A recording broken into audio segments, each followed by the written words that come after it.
दोस्तों एक बार फिर से हम आपके लिए UP anganwadi vacancy 2025 online form fill up apply process की अपडेट लेके आ चुके हैं। किस तरह से आप यूपी आंगनवाड़ी हेल्पर के 10,000 से अधिक खाली पदों के लिए अपने फॉर्म अप्लाई कर सकते हो, स्टेप बाय स्टेप कंप्लीट जानकारी आपको इस वीडियो में दी जाएगी। ऑनलाइन आवेदन करने का आपके पास अंतिम मौका है, कुछ ही दिन शेष रह गए हैं, अंतिम मौका है। आप जल्द से जल्द अपना फॉर्म अप्लाई कर ले, कहीं मौका हाथ से छूट न जाए। फॉर्म अप्लाई करते समय अगर आपके सामने कोई भी टेक्निकल प्रॉब्लम आ रही है तो उसका हल भी आपको इस वीडियो में मिल जाएगा। फॉर्म अप्लाई करते समय आपको कोई भी ऐसी गलती या फिर मिस्टेक नहीं करनी होगी जिसकी वजह से आपका फॉर्म रिजेक्ट हो सकता है। आवेदन करते समय आपको कुछ महत्वपूर्ण बातों को भी ध्यान में रखना होगा, तभी आपका फॉर्म भी सक्सेसफुली सबमिट हो पाएगा।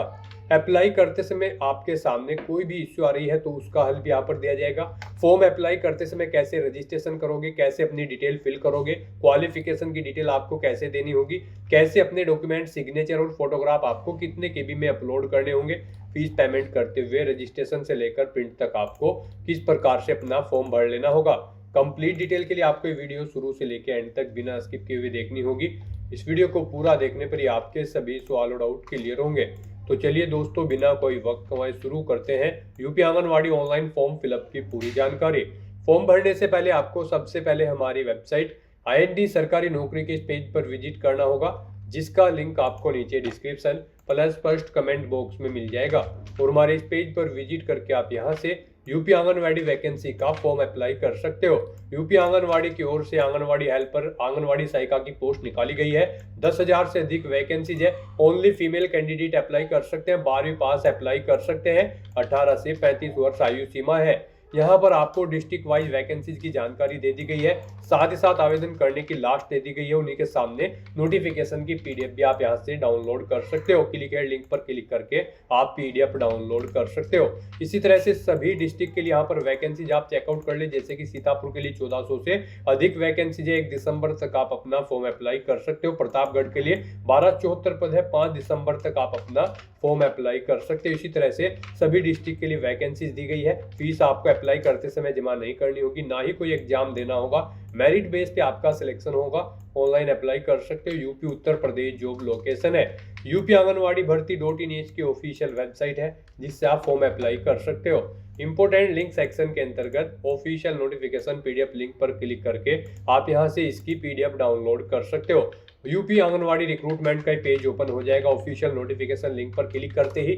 उसके बाद में आपको इस पेज को नीचे स्क्रॉल डाउन करना होगा। लेटेस्ट वैकेंसी सेक्शन के अंतर्गत यहाँ पर आपको अलग अलग डिस्ट्रिक्ट के लिए यहाँ पर नोटिफिकेशन के लिंक दिए गए हैं। व्यू ऑफिशियल नोटिस लिंक पर क्लिक करके आप यहाँ से किसी भी डिस्ट्रिक्ट की PDF डाउनलोड कर सकते हो और उसमें से कंप्लीट डिटेल चेकआउट कर सकते हो। उसके बाद अप्लाई ऑनलाइन लिंक पर आप जैसे ही क्लिक करोगे तो आपके सामने ऑनलाइन आवेदन करने का ये ऑफिशियल पोर्टल ओपन हो जाएगा। गाइज यहाँ पर आने के बाद अगर आपने पहले से रजिस्ट्रेशन कर रखा है तो आपको अपना मोबाइल नंबर एंटर करना है, अपना पासवर्ड आपको एंटर करना है, ये कैप्चा कोड आपको यहाँ पर देना है और उसके बाद आपको लॉगिन की स्टेप पर क्लिक करते हुए अपने डैशबोर्ड में लॉगिन करके अपना फॉर्म अप्लाई कर लेना है।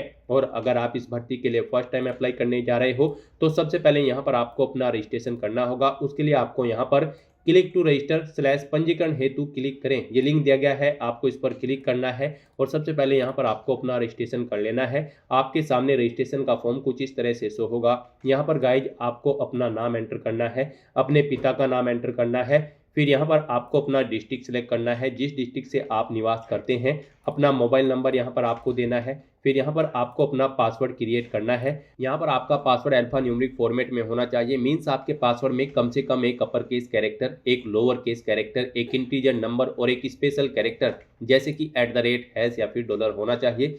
इस तरह से यहाँ पर आपको अपना पासवर्ड रेडी करना है। फिर आपको अपना आधार नंबर यहाँ पर एंटर करना है, अपनी ईमेल ID आपको यहाँ पर देनी है, ये कैप्चा कोड आपको यहाँ पर एंटर करना है और उसके बाद गाइज फिर आपको यहाँ पर रजिस्टर / पंजीकरण करें के स्टेप पर क्लिक करना है। इस तरह से यहाँ पर आपका रजिस्ट्रेशन सक्सेसफुली कंप्लीट हो जाएगा। आपको मैसेज शो हो जाएगा, आपने सफलतापूर्वक पंजीकरण कर लिया है।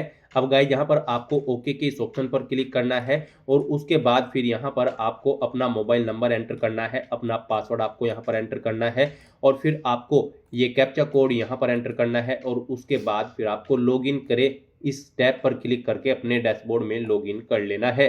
लॉगिन करने के बाद आपके सामने आपका डैशबोर्ड कुछ इस तरह से शो होगा। अब यहाँ पर आपको अपना व्यक्तिगत विवरण देना है। इसमें आपको आपका जनपद ऑटोमेटिकली फिर मिलेगा जो आपने रजिस्ट्रेशन में प्रोवाइड कराया था। अब यहाँ पर आपको परियोजना सेलेक्ट करनी है। यहाँ पर आप अपनी चॉइस के अकॉर्डिंग कोई भी परियोजना सेलेक्ट करें। उसके बाद यहाँ पर आप बताएं आप शहरी क्षेत्र में अप्लाई करना चाहते हैं या ग्रामीण क्षेत्र में आंगनवाड़ी हेल्पर के लिए। उसके बाद यहाँ पर आपको ग्राम पंचायत या फिर वार्ड का नाम सेलेक्ट करना है आपके इन परियोजना के अकॉर्डिंग। यहाँ पर आपको दे दिया गया है, आप सेलेक्ट करें। उसके बाद नए पंचायत का नाम यहाँ पर आप दें। फिर आप रिक्त आंगनवाड़ी केंद्र का नाम यहाँ पर सेलेक्ट करें। फिर यहाँ पर आपको अपना नाम हिंदी में एंटर करना है। फिर उसे अपने नाम को आपको अंग्रेजी में यहाँ पर एंटर करना है। हिंदी में एंटर करने के लिए आप गूगल ट्रांसलेट पर जाएं, वहाँ पर अपना नाम हिंदी में टाइप करें, उसे वहाँ से कॉपी करें और यहाँ पर आप पेस्ट कर दें। फिर आपको अपने फादर का नाम यहाँ पर एंटर करना है। उसके बाद यहाँ पर आपको अपनी मदर का नाम यहाँ पर एंटर करना है। अपना मैरिटल स्टेटस आपको बताना है, आप मैरिड हो या फिर अनमैरिड। फिर आपको आपका मोबाइल नंबर यहाँ पर ऑटोमेटिकली फिर मिल जाएगा जो आपने रजिस्ट्रेशन टाइम पे प्रोवाइड कराया था। उसके बाद यहाँ पर आपको अपने एड्रेस की डिटेल प्रोवाइड करनी है। यहाँ पर आपको अपना स्थायी पता एंटर करना है। उसके बाद यहाँ पर आपको अपने पत्र व्यवहार का पता यहाँ पर एंटर कर देना है। अपना पिन कोड यहाँ पर आपको एंटर करना है। फिर यहाँ पर आपको अपनी जन्म तिथि सिलेक्ट करनी है। यहाँ पर आप इस ऑप्शन पर क्लिक करें, इस कैलेंडर में से अपनी जन्म तिथि सिलेक्ट करें। यहाँ पर आपकी आयु 18 से 35 वर्ष के बीच में होनी चाहिए। यहाँ पर आपकी आयु हाई स्कूल अथवा उसके समकक्ष प्रमाण पत्र के अकॉर्डिंग ही मान्य होगी। यदि कोई महिला विवाहित है तो आवेदन ससुराल के निवास प्रमाण पत्र के आधार पर ही करें। हम आपको यहाँ पर डिटेल दे दें, आपको बता दिया गया है। फिर यहाँ पर आप जो डेट ऑफ बर्थ सेलेक्ट करेंगे उसके अकॉर्डिंग आपके वर्ष, माह और दिन यहाँ पर शो कर दिए जाएंगे आपको कैलकुलेट करके। फिर गाइज यहाँ पर आपको अपना हाई स्कूल का प्रमाण पत्र अपलोड करना है। उसका साइज यहाँ पर 200 KB से कम होना चाहिए। वो PNG, JPG या फिर JPG फॉर्मेट में होना चाहिए। ये डॉक्यूमेंट अपलोड करने के लिए आपको चूज फाइल के ऑप्शन पर क्लिक करना है, फाइल को सिलेक्ट कर लेना है और यहाँ पर उसे अपलोड कर देना है। उसके बाद आपको यहाँ पर अगला के इस ऑप्शन पर क्लिक करना है। नेक्स्ट यहाँ पर आपको कुछ और अपनी पर्सनल डिटेल देनी है। यहाँ पर अब आपको अपनी श्रेणी सिलेक्ट करनी है, यानी कि आप किस कैटेगरी के अंतर्गत आते हैं। यहाँ पर आप अपने कोडिंग ऑप्शन सेलेक्ट करें। उसके बाद यहाँ पर आप अपनी उप श्रेणी सेलेक्ट करें। फिर यहाँ पर गाइज आप अगर स्वतंत्रता संग्राम सेनानी के आश्रित हैं तो यहाँ पर आपका आश्रित से क्या संबंध है आपको देना होगा। इस तरह से यहाँ पर आपको अपनी श्रेणी और उप श्रेणी यहाँ पर सेलेक्ट कर लेनी है। दिव्यांग है तो फिर यहाँ पर आपको दिव्यांग का आवेदन संख्या देनी होगी, प्रमाण पत्र संख्या देना होगा, कितनी % डिसेबिलिटी है वो आपको देनी होगी। और फिर यहाँ पर आपको अपना प्रमाण पत्र भी अपलोड करना होगा। 200 KB से कम आपके प्रमाण पत्र की फाइल का साइज होना चाहिए। वो PNG, JPG या फिर JPEG फॉर्मेट में होनी चाहिए। यहाँ पर आप अपने अकॉर्डिंग ऑप्शन सेलेक्ट कर लें। इस तरह से गाइज यहाँ पर आप अपनी डिटेल प्रोवाइड कराएं। उसके बाद आवेदिका की वर्तमान स्थिति क्या है, वो विधवा है, तलाकशुदा है या फिर अन्य, आप अपने कोडिंग ऑप्शन सेलेक्ट करेंगे। आप अपने निवास प्रमाण पत्र की संख्या यहाँ पर एंटर करेंगे। निवास प्रमाण पत्र का आवेदन संख्या यहाँ पर आप देंगे। निवास प्रमाण पत्र यहाँ पर आपको अपलोड करना है। यहाँ पर आपके सभी डॉक्यूमेंट PNG, JPG या फिर JPG फॉर्मेट में अपलोड होंगे। उनका साइज 200 KB से कम होना चाहिए। उन्हें अपलोड करने के लिए आपको चूज फाइल के ऑप्शन पर क्लिक करना है, फाइल को सिलेक्ट कर लेना है और अपने डॉक्यूमेंट को यहाँ पर अपलोड कर देना है। फिर आपको ग्राम पंचायत या फिर वार्ड का नाम यहाँ पर दस्तावेज के अनुसार एंटर करना है। आंगनवाड़ी केंद्र का नाम यहाँ पर आपको दस्तावेज के अनुसार एंटर करना है। जाति प्रमाण पत्र संख्या देनी है। जाति प्रमाण पत्र आवेदन संख्या यहाँ पर आपको देनी है। अगर यहाँ पर आप रिजर्व कैटेगरी से बिलोंग करते हैं, जाति प्रमाण पत्र भी यहाँ पर आपको अपलोड करना है। जाति दस्तावेज के अनुसार यहाँ पर आपको डिटेल देनी है। आय प्रमाण पत्र संख्या यहाँ पर आपको अपनी देनी है। उसके बाद आय प्रमाण पत्र का आवेदन संख्या यहाँ पर आपको देनी है, उसे अपलोड करना है।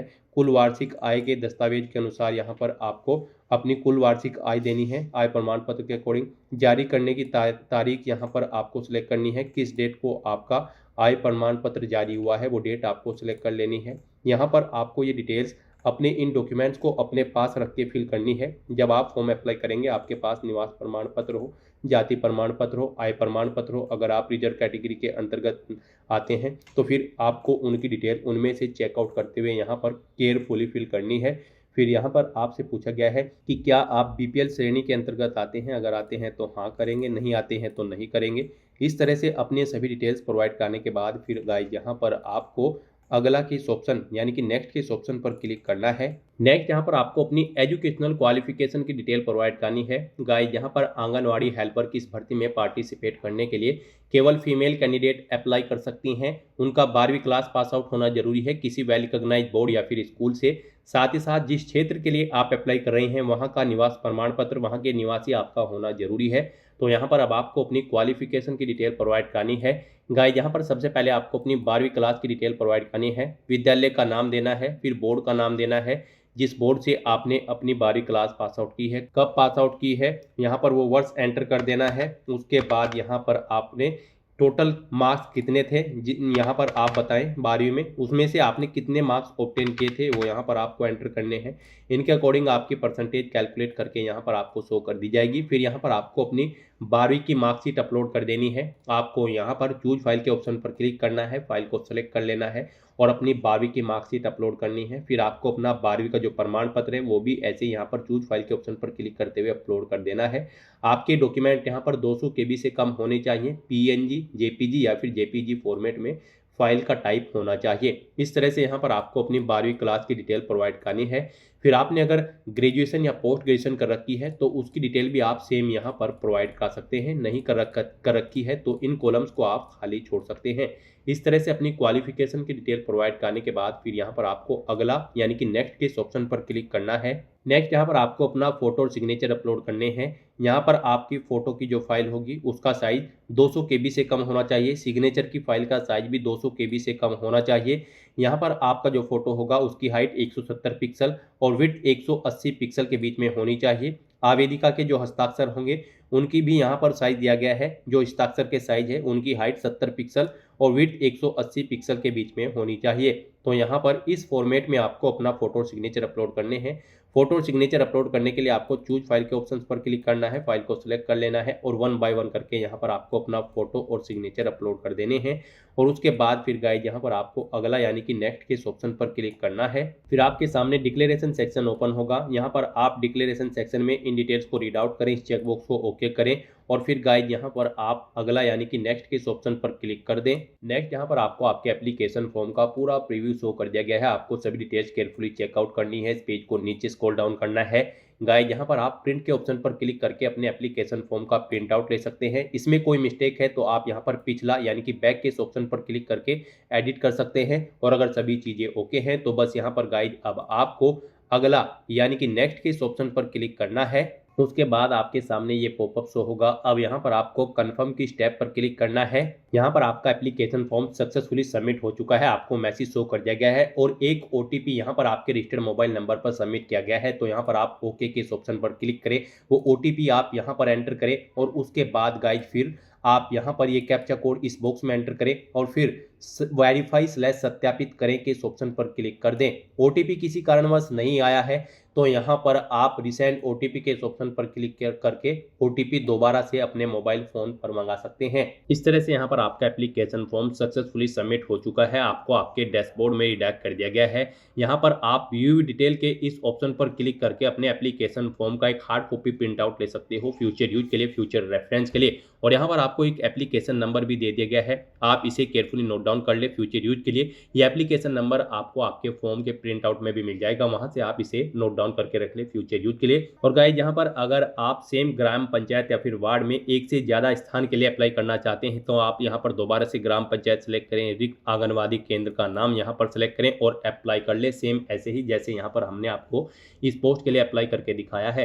तो दोस्तों ऐसे आप आंगनवाड़ी हेल्पर की इस भर्ती के लिए अपने फॉर्म अप्लाई कर सकते हो बिना कोई मिस्टेक किए हुए। आज की इस वीडियो में बस इतना ही। आई होप ये वीडियो आपको पसंद आई होगी। अगर पसंद आई हो तो इसे लाइक और शेयर करें, चैनल पर नए हो तो इसे सब्सक्राइब कर लें। Thanks for watching.